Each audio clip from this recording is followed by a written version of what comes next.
Hello my friends, my name is WeeAddy and welcome back to Smash Up That World of Light. We're now in the final area of the World of Darkness, the Darkness Realm, whatever the hell it is called, but also, at least it's the final area that we can see.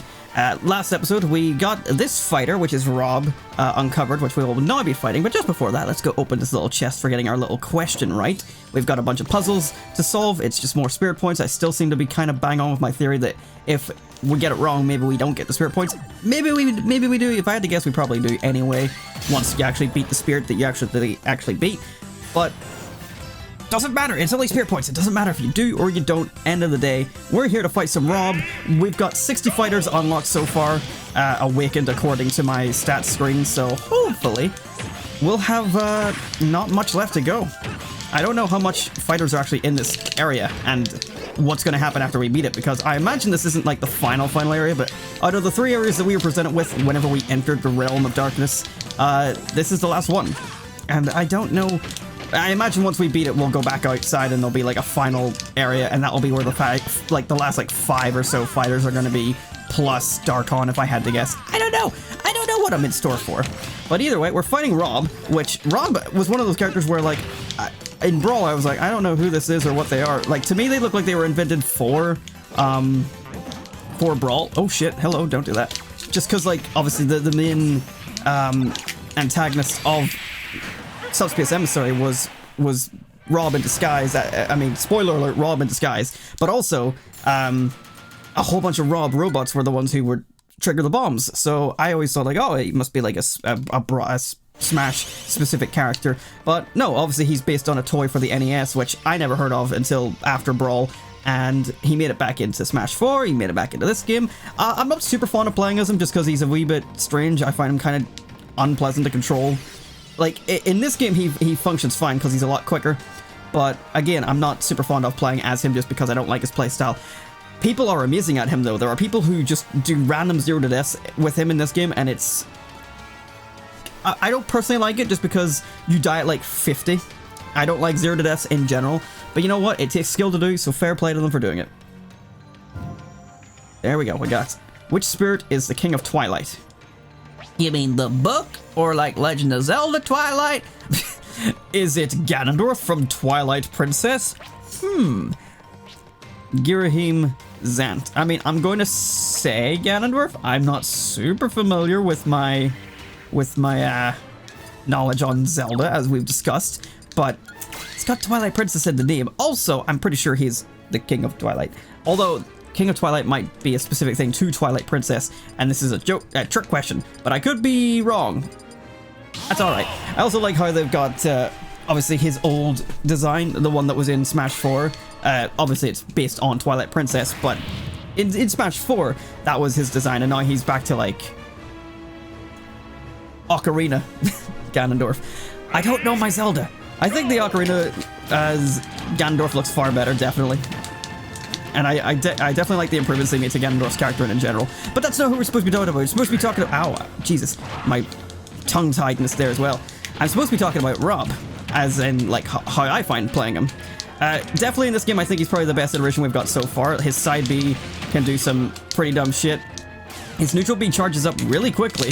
Like, you get that fully charged shot quite often. I'm gonna die if I'm not careful. He's got a really powerful back air, which is kind of difficult to hit. You've got down air, which can spike, which is pretty damn huge as well. His nair, I think his nair's a bit too good because it hits so much area around him. I didn't want that, I wanted this. And then on top of that, it can lead into some pretty devastating follow-ups pretty easily. And then, of course, we all know about Gyro. Gyro is an insane tool. That Gyro is the reason why, like, I never fully knew what good it was to play Rob, because I never fully got how to use Gyro effectively. But in this game, people are insane with Gyro. People are insane with a lot of characters that have their own specific items. So Gyro with Rob, or Peach Turnips, or Link's Bomb. Like, people have these weird 0 to death combos that they can do with those items. And I'm just like, how do people do this? How do they figure this shit out? What is their brain? I was wrong. See, it was a trick question. Galeem. Don't know who that is. Zant. Is it you? Oh shit, I'm so Rob. I don't know. I don't know who it is, but I'm sure I will learn a lesson here today. And Matthew, if you're watching, I know I've disappointed you. I'm sorry.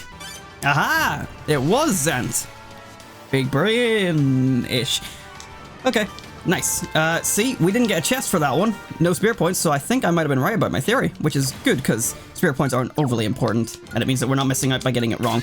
And also it does mean, though, that if you do just try to brute force your way through it, then you don't get rewarded for it, which is good. Also, Rob's side B, why does deflect things? Like, I feel like it's bad enough that he can just throw it out and the hitbox is super long lasting and stuff, but the fact that he can reflect items back at you as well is just like a big kick in the face. And I don't know if I mentioned it before, but same with Game & Watch's bucket. Why can it reflect items? Fair enough, it can absorb energy, but why can it reflect? It's so dumb. Sorry, anyway. Ignore me. Bit of an awkward split in the road here. Oh, this must be where the chest goes. Aha. That's alright. Okay. We got Greninja here, so let's take him on and take him out. Greninja is one of those Pokemon where, I mean, he's super popular, and like I understand why. It's a frog, it's a ninja, and it's actually like a pretty decent water design final evolution of a starter. Because usually like everyone loves the fire types, and everyone hates the grass types for the most part. I mean, that's just like a generalization. There are plenty of people who like the grass type starters. But in X and Y, everyone loved Greninja. And you know, fair enough, I could totally get it. I was always just sort of like, Froakie's kind of whatever, and Greninja's also kind of whatever. Like, I liked Delphox. I thought Fennekin was pretty cute, and then I really liked Brixen and Delphox. I thought Delphox was pretty cool. I do wish Delphox's design was a bit better, and Chestnut, the evolution for the grass type Chestnut? No. What? Chespin. His final evolution was actually pretty cool. Despite it being yet another big, bulky grass type with like a big hard shell again. But I never really got Greninja's appeal. Like, he's got things that are likable about him as a character, but I didn't really. It wasn't my thing. In fact, my two playthroughs of like X and Y was my main playthrough. I picked Fennekin. My second playthrough, I picked Chespin, so it wasn't for me. So whenever he got revealed in Smash, I was just kind of like, oh. I thought it was going to be Mewtwo from the way the trailer looked at first, but then when I saw it was Greninja, I was like, oh, well, I mean, like, cool, I suppose, but I kind of didn't want him personally. No, I get it. It's not all about me, but, you know, I wasn't super excited for him. In terms of Smash, though, like, he's not awful, but there's definitely something about the way Greninja plays that I'm not super fond of. Just as like a performance thing. It's kind of the same problem I have with like Fox and Sheik. There are these fast characters that they feel kind of stiff to move about. Like his jump doesn't feel overly great for me. There are plenty of people who are amazing at Greninja. Matthew's gotten very good at Greninja for some reason. I don't know how he managed it, but I find Greninja quite a difficult character to actually play well. Or even play casually, like if you're just picking him for the sake of picking Greninja because you like Pokemon. Because I had this thing for a while where I wanted to be good at every Pokemon character in the game just because I like Pokemon. But Greninja was one of those ones where it was like, I didn't enjoy... Okay, I'll take it. Fair enough. I didn't really overly enjoy playing as Greninja, but at the same time, I wasn't very good at playing him either. Maybe that kind of goes hand in hand. But yeah, he does have some good stuff, like the up air and back air is quite a good way to kill. Forward air, I struggle to land forward air, but there are people who land it like almost consistently, and that I don't understand. That's obviously just a thing of practice. Which group heals from Inkopolis? Well, that will obviously be Inklings, wouldn't it? 3 Mage Sisters, those two, technically. Yeah, okay, so it's Pearl and Marina, I think their name is. But yeah, let me just wrap up Greninja. Yeah, so like he's got decent moves like down tilt, forward tilt, up tilt. Water Shuriken is very effective. Side B is ridiculously stupid sometimes. Like sometimes you throw it out there and it hits out of nowhere, and sometimes you throw it out there and you're expecting it to hit and it just does nothing. But also people do some mad setups with it in the air. So there's some amazing Greninja players out there, and I respect it because I don't understand how they do it. So if you're a good Greninja player, then good on you. I just don't get how you do it. Ding, ding, ding! We have a winner! Look at this path. Look at this graph. More than likely, that's just more spirit points. Let me just confirm the suspicions. I want to show off all the chests I can. Stacks! That was a weird voice. I almost completely missed this down here. Corrin. I just here where this little crossroads is. I just walked down here. I'm like, oh yeah, there's a fighter down here. So we got Corrin to fight now. Okay. I mean, what do I even need to say? We get Smash 4, we're getting DLC for the first time in a Smash game. We get Mewtwo, which is an old character brought back that everyone liked, which was free if you had Smash 4 for Wii U and 3DS. We got... who was it that came next? It was Lucas, Ryu, and Roy. So we got 2 old fighters brought back, and then we got Ryu, which was like a new third party, which was very exciting for people who were big fans of Street Fighter, and also for something so entirely new to Smash entirely. Not just like a new fighter, but like this whole new style of game being represented. And then they were like, hey, but what about Corrin, am I right? So it's like, okay, so you're releasing this character from a game that hadn't come out yet, from a series that isn't really like as big outside Japan. Like, it's big like in and out of Japan, but like it's not like Mario or Zelda or Pokemon levels of hype. But they gave it another rep with Corrin to help promote the game. I mean, people were like, okay, fine, we'll take it. And then Corrin was kind of busted. Down B was stupid easy to kill. Like, it had such range. Like, it's still kind of ridiculous in this game. Like, there's a lot of range to it, but thankfully it doesn't kill nearly as early. It's not that bad to deal with. But I don't know, Corrin wasn't that exciting, and I don't find them that difficult to fight in this game just because of the nerfs to Corrin. And then as a result, basically no one plays Corrin. But yeah, I don't know. I think they could have put literally anyone else in. Ideally not for Fire Emblem, and it wouldn't have been so bad, but like another Fire Emblem character already. And now, obviously, when we get to Smash Ultimate, we're now at like 8 Fire Emblem reps. It's pretty nuts. Who among these spirits is a scientist? I don't know, and I don't know. What are you? Street Past Me Plaza? Gold Bone? I guess you're maybe a scientist, Andros? I don't know any of these characters. This is where I get stumped. It could be this guy, but he looks more like a captain and a soldier, so I don't know what I'm gonna pick. I'm gonna go with Andros, but I'm probably wrong. When we actually got a hold of Corrin, like, again, they weren't really a character for me. I'm not big into swords, that's just a personal thing. Obviously, their sword is a little bit different because it's got this whole chainsaw effect on it. I have to say, in Smash 4, like, most of Corrin was just bullshit.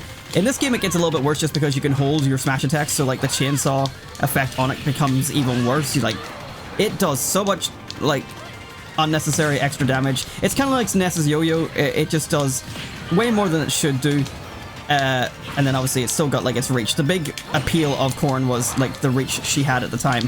Other than Shulk, she probably had like the best reach in the game. Obviously, in this game, we now have Byleth, so her reach almost doesn't matter anymore. And of course, like, the big thing about her was her down B was insane. And I can't believe I hit that there. I wasn't expecting him to actually hit me. Oh shit, I've died. I'm alive! My DI was amazing! My neutral B is... I don't know what it is. Well, it didn't do anything. Up B in this game was also kind of nerfed at the start, but they had to buff it because it was so bad. It's kind of invincible for some parts of it, which I don't like. I like whenever you can fight a character off stage, but... That said, a lot of characters have invincibility on their up B, so that's not too bad. I was right! Happy days! In general, like, Corrin has good things about her, but she's very plain, or he's very plain, depending on which one you play. And then on top of that, Corrin's personality is non-existent, especially the males. Like, me and my friends constantly make fun of him just because his taunts for, like, my path is clear, or his win thing where he's just like, that went well, so we just take the piss out of him. He's not super fun, he's not super interesting, and we don't really... we're not super interested in having him here. And it's nice that he's here. As always, it's nice to have any fighter at all. Having a fighter is always better than not having one. But come on, guys, come on.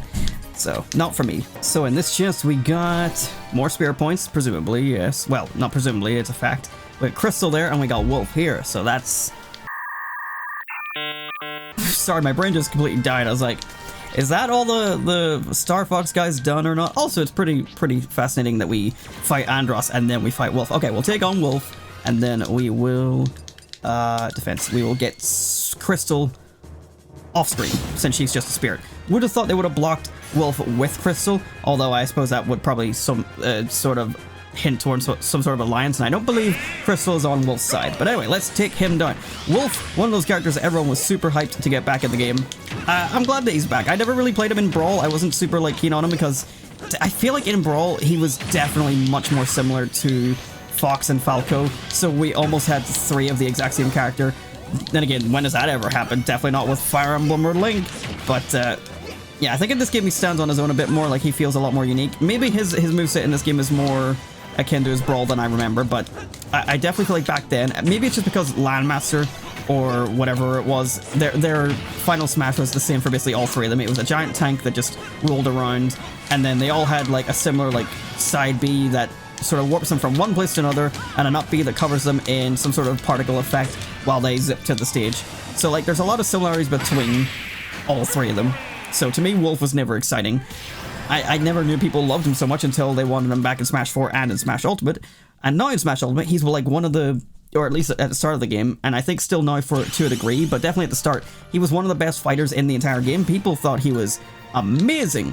Personally, maybe it's just because of my character choice, but for me, playing as Sonic, I never have too much trouble with foxes, or goddamn, Wolf. I always do that. It's so hard to get it right sometimes just because Fox, Wolf, Falco, they're all generally just animalistic names, and it's like, but I know what I mean, but the characters are also similar too. Yeah, I never find the matchup too difficult. He has some great shit about him that can make him kill quite early. He's quite a heavy hitter, but I have found my ways around fighting him. So even though he was one of the top tiers at the early game, I never found him too much trouble to deal with. So I actually kind of enjoyed the matchup because it's kind of a tough one to win at the same time because of how hard he can hit. That said, in terms of playing him, I'm not super keen. I do realize how dumb he can be. You can just sort of throw it like up smash after up smash or forward smash. Like you can do a lot of really quick smash attacks and get very little punishment from doing so.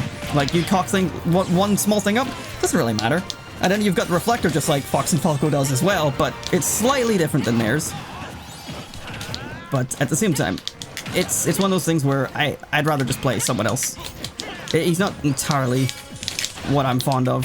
He is fast and he hits really hard though, so there is positives to playing him, but he's not, I don't know, I've just never really been fond of it. I reckon I should say there's nothing really I have against playing as Wolf. It's just one of those things where like I much prefer, okay, I'm alive, what the hell. I much just prefer playing characters that I know and like, you know, for the most part, characters that I've been playing either fall under a series I play and enjoy, so Sonic, Pichu. Oh, I got shot by the R-Wing, I'm alive! Side B! Okay, that was a really silly idea. Oh, he got shot by the R-Wing, okay, brilliant. Okay, yeah, so Sonic, Pichu, obviously Sonic and Pokemon, Banjo, I love the Banjo series. The only ones that I don't really play from series that I play would be like Joker and Hero, and that's because they're DLC. I paid extra money for them, so I want to experience them and see what they're like. So I play them because I find them kind of fun to play based on the DLC experience. But Wolf, it's like, okay, well, he's good, and I can see that, but like I don't find him overly too fun. He's something that I can have fun with. Like if I get him in randoms, he's a good character to get. I won't dislike having him, but I would rather have someone else. That's all I mean by it. But if someone likes playing as Wolf, then more power to them, because he is very good and he's very capable and has a lot of good things about him. Alright, what is this? Who among the spirits is Chrom's younger sister? I don't know. I know nothing about Fire Emblem. Isn't Chrom Lucida's dad or something? I could be wrong about that. Lissa. Could be you, because you have almost white hair. I'd love if one of these wasn't from Fire Emblem and just as like a trick question. I don't know. Oh, you look like you could be a main character's sister. Just based on the design. Yeah, I'm gonna go with Elise. Oh, as a Sonic player, the name Elise strikes fear in my heart. Was I right? Fuck. Okay, well I'm going with my original choice then. You... because you also have almost whitish hair, so you seem like the next most likely option. Also, Chrom and Robin are here, so like I'm feeling like there's something to believe here. Because obviously Robin is linked with Chrom. Chrom is in Robin's final smash, and then Chrom is here because this could be her brother. He could be her sister. Wait, he could be her brother, and she could be his sister. Whew, the English language is hard sometimes. Aha! Wait, whoa! It was her. Jesus, that was one of the weirdest tongue twisters I've ever had. I just want to say it was her, and my brain just went, no, no, no, no, no, no, no, none of that. Okay, well, let's see where this takes us. This is taking us, like, all the way to the left-hand side. There's a fighter there. I saw him, or her. But it's skipping past a lot of the detailed background, so there mustn't be a whole lot left. That would be where the chest would be. We got Ike here. More Fire Emblem. Oh boy. Ike's a bit of an odd one. I remember whenever Smash Ultimate came out, there was quite a lot of people that considered Ike to be like one of the highest tiered characters. I'm not entirely sure why. I guess it's because it's because Ike had a lot of already figured out tech, like fast fall nair into like up air and stuff. Like he had strings that were not super difficult to pull off and also not super easy to get punished for. Excuse me. I don't know, he was a very effective character at the time until just patches and stuff either made him worse or other people better, or people just sort of figured out how to fight against that playstyle.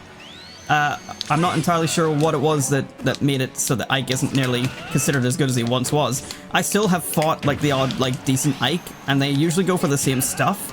Obviously, Ike's downfall comes with his recovery. It's either got to be side B, which you can kind of gimp him out of, or up B, which again, like if you get lucky, you can kind of gimp him out of it. But he does hit like an absolute truck, though. He also came out in Brawl, and I actually really liked playing him in Brawl, despite, again, not liking sword fighters. There was something about the way Ike played in Brawl. I was like, oh yeah, I kind of like him. He's kind of more interesting than Marth, and Roy wasn't in Brawl, was he? No, I don't believe so. Lucina wasn't there either. I don't know, he was just more interesting than Marth, definitely. So I actually kind of enjoyed him back then, but I don't really play him anymore, just because, again, not super into swords. But I think out of the Fire Emblem swordies, or at least the classic ones like Marth, Lucina, Ike and all that, like I think Ike's probably like my favorite one to play as to a degree, just because again it reminds me of the Brawl days. I almost forgot to actually put this part of the video in there. Yeah, so he's actually kind of fun. Like I really like just swinging the sword with him. Definitely in this game, like it feels like you can just sort of swing freely without getting super punished for it. I think in Smash 4, like Ike was a lot slower. In this game, just in general, because everyone he's a lot more speedy, and you can throw out like forward airs and forward tilts and nairs, and he's got quite a wide range of available hits with those moves. Don't kill me, don't kill me. Oh god, oh god, oh god, please don't. Go over, go over, go over, go over. Oh, I barely got out of that. Right, what's mine? Ah, I get to smack the shit out of him. So yeah, I actually kind of really like Ike. I just, you know, have so many other characters I'd rather play as that I don't choose to like focus on him. But yeah, definitely back in the Brawl days, I thought Ike was a pretty cool character. I can't remember if he would be in my top 10. Back then I didn't take the game seriously enough to have a top 10, but I definitely would like play him for fun every now and again just to see what I could do with him. Just here where we got Ike, if I went north, there's actually Meta Knight just sitting here, so I'm gonna go for him next, because I think if I go where that Rob character was, I can't remember what the spirit was, but if I go that way, I think that might be progress. So I'm gonna go this way first, take out Meta Knight, unlock Meta Knight, and see what's up this way. Up this way first. Meta Knight is one of those characters where I never really fully understood the appeal. I mean, I get, like, obviously people are big into Kirby, and especially, like, Sakurai had a big part in Kirby's creation and stuff. In Brawl, when he came out, like, I never really enjoyed playing him. I thought he was kind of an easy character to fight against. But then again, I wasn't playing competitively, so I didn't get to experience any of the bullshit that people were actually, excuse me, able to pull out mid-tournaments and stuff. Like, none of that was something that I was ever aware of, because I was, like, 10 whenever Brawl came out. I can't remember, what was it, 2008? So that would have been, like, 12 years ago. I would have been 13. So it wasn't something I was aware of, wasn't something that I cared about. And yeah, Meta Knight was just never a character that I found that great in Brawl or that great to fight against. In 4, he was heavily nerfed, so I think basically nobody touched him. And then in this game, he's not like fully reverted, but like he's got some of his stuff back. He's got a slight bit more range than 4. He's got a few more ways to like do damage and kill. Like his moveset, I feel like has stayed predominantly the same for Smash 4 and Smash Ultimate, but what he's actually capable of has changed a bit depending on the engine and stuff. What is this way? But yeah, I've never really cared for him. It was just one of those characters where it's like, okay, well, he's here now. Which spirit is part of Bowser's army? Well, that's an easy one for me, bae. Is it Lakitu and Spiny, or Pidgeot? Technically, you were part of Wart. So I'm going to say Lakitu. Yeah. And then in terms of Meta Knight's actual moveset and stuff, well, let's get into that, shall we? I honestly just find it kind of boring. Because here's the thing with Meta Knight, right? Is definitely after how broken he was in Brawl, they had to do something with him in Smash 4. So in Smash 4, they made him kind of pathetic. Like, a lot of his moves had barely any range. And then on top of that, like, he just wasn't a very good character overall. In this game, he's a little bit more likable. Like, the speeds that you get from just the movement engine mixed with his light buffs, but obviously not enough to like make him busted buffed, make him a bit more fun to play. But at the same time, it's like I feel like I'm just spamming the A button half the time. It's either doing multiple jabs like that or doing, I don't know what that was. I don't think I've ever seen that. Yeah, because one of his main kill moves, like forward smash, is super slow, so it's very easy to get read. Obviously, people have been able to like set up these things where people roll into it and stuff. I think the most effective thing I find about Meta Knight is like back air and stuff. But even at that, like, there's so much that is kind of useless for me personally as a person who doesn't play Meta Knight often, that if I ever get him in randoms, it's a bad time. That up smash missed completely. I don't know how. The Bowser was standing right in it. He does have his perks, like he is a fast little boy, and like neutral B and side B and down B are all pretty good. I think down B is probably one of his most effective moves, even though in Brawl I thought it was terrible. But overall, like, I just think he's kind of bland to play as, but some people do him well, some people don't. There we are. Another path revealed to another question, it looks like, and another chest full of crap, probably. Let's ride this wind and see what we got here. We got our chest of crap, yes, and another query, which is leading us to the big black hole looking motherfucker thing here. Which spirit created the subspace army and waged war? That would be Taboo, wouldn't it? Probably. Master Giant? No, no, no, no. Dark Matter? No, no, no, no, no, no, no. Prophet? No. Taboo? Yes, yes, yes. That would be the one. Medusa and Ancient Minister. I mean, that's probably a trick question. It's Taboo, definitely, but Ancient Minister, good one to put in there. Right, well, we'll do that one later, because that one looks more important since that's the big dark black hole. But let us go all the way back down and see what else is down below. I just spotted that the Link Spirit that was here actually leads to a road, which leads to Luigi. So this is where he's been hiding for no reason. What do I even say about Luigi? I mean, he's been all over the show in all of Smash. He started out as like basically a semi-clone. He got more and more his own character as the games went on. And I mean, like, I feel like at this point, like, the only thing that's really similar to him and Mario is really, like, maybe Nair and back air, in terms of, like, similar idea. It's a move that, it's the same basic animation. But for the most part, Luigi's pretty much unique at this point. His grab is entirely original. His, like, down air and forward air, and I suppose his up air is kind of similar. Again, in animation only, but like he's become much more his own character, which, you know, should be the case because he definitely deserves to be. And then also, what comes with that, he's gotten more and more insane as the games have went on. In this game, people have full zero to death combos with him based on grab, and sometimes without grab. And even his down B, his Luigi Cyclone, has invincibility on it. Like, there's so much random shit on Luigi. It's quite a difficult match to fight when you fight someone who's a really good Luigi player. Again, Luigi for me was always too sluggish and stiff for me to enjoy playing, so I never really played as him. Is that it? Is that all I had to do was get Luigi down here? Is that... Yeah, I feel like I'm missing something. But yeah, for the most part, Luigi's not an awful character. Oh wait, I think I'm going the wrong way. He's not really my go-to. It's... I was going to say something about him being in the game, but there was never a question about him being in the game or not. Oh, this is what it was. Who among these spirits can Kirby not inhale? Okay. So this is a new area that is something that we didn't finish doing. Wispy Woods. Wispy Woods can't be inhaled because he's a big fucking tree. And that's one of the bosses in Kirby. I know that much. Bugsy, Mr. Frosty, and Scarfy. Okay, well, we only have, like... less. We actually don't have any time, but I'm going to pick this one next time on this series. But thank you so much for watching, my friends. I'm sorry to end it here in such a random location, but next time we will likely be going to fight something here and getting more fighters. There's still one up here, which we'll probably get after we clear this area out, if I had to guess. But anyway, thank you so much for watching, my friends, and I'll see you again next time. Goodbye.